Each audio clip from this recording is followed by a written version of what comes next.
raja acara, sang kehakiman penuh karisma, seterusnya hadirin hadirat yang mulia. Assalamualaikum warahmatullahi wabarakatuh dan salam maju jodoh.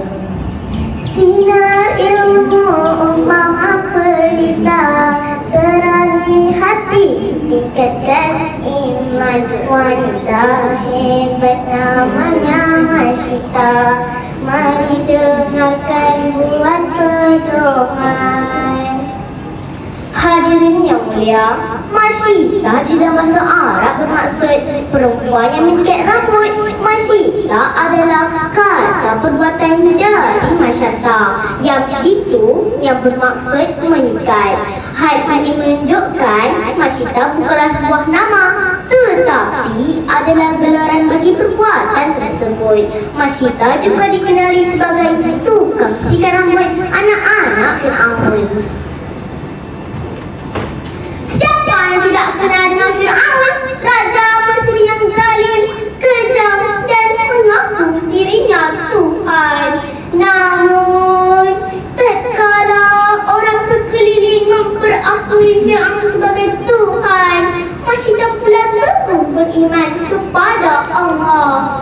Tetapi, Masyita telah merahsiakan keimanannya.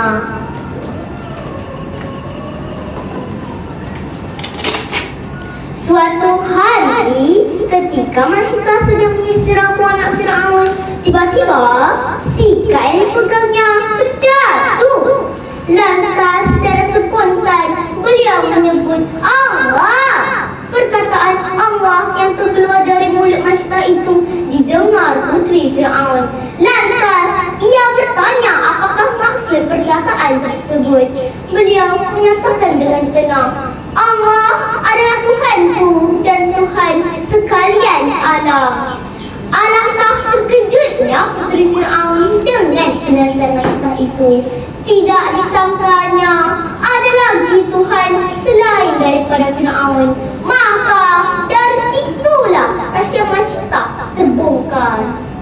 Tinggi pekerti darjat mulia, kekuatan iman tunggak utama, tidak terhapis iman di dada, walaupun nyawa menjadi taruhan.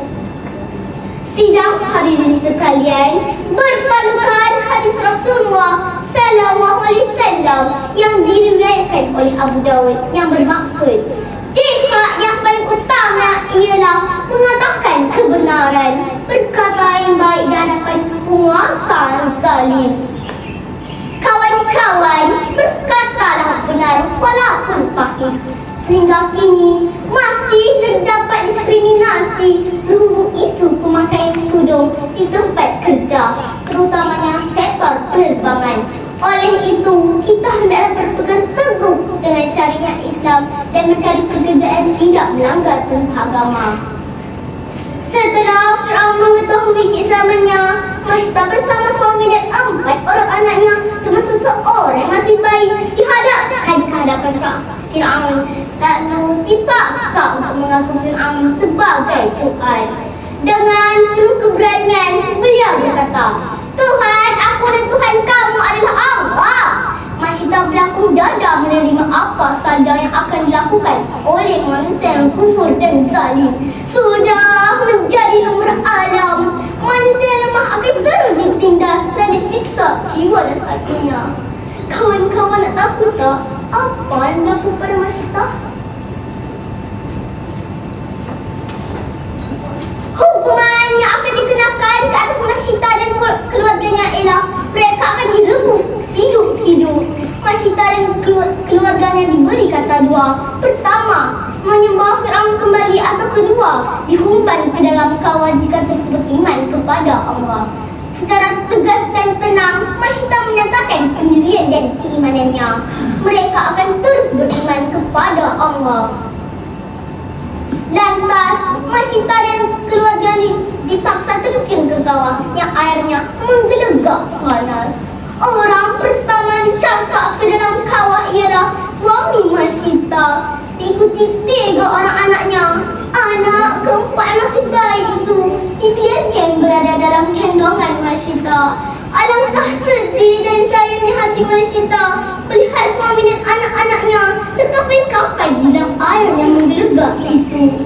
Lalu, dengan kehendak Allah, berlaku kejadian luar biasa apabila Bani Harun Fasih berkata, "Wahai ibuku, teruskanlah dan jangan menyerah kalah. Sungguh-sungguhnya engkau di atas jalan kebenaran."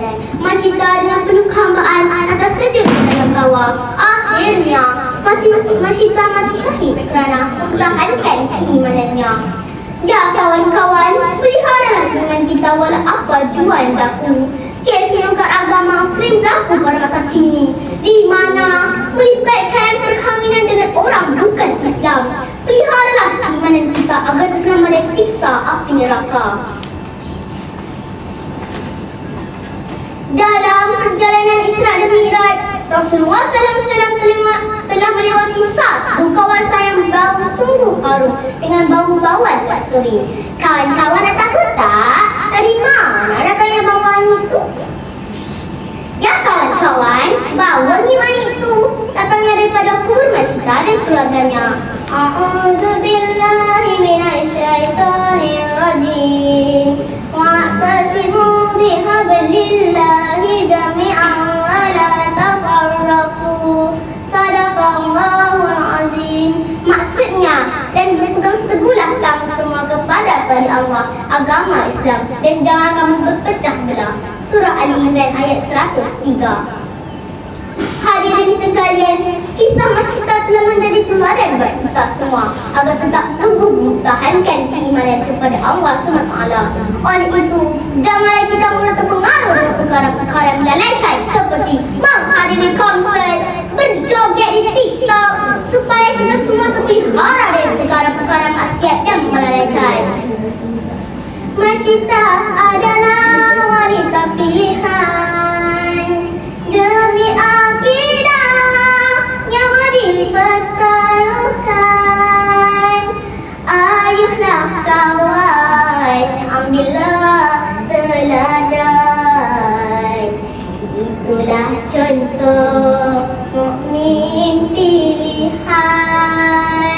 Nampaknya masa amat mencemburui kita. Sampai di sini saja carahan saya.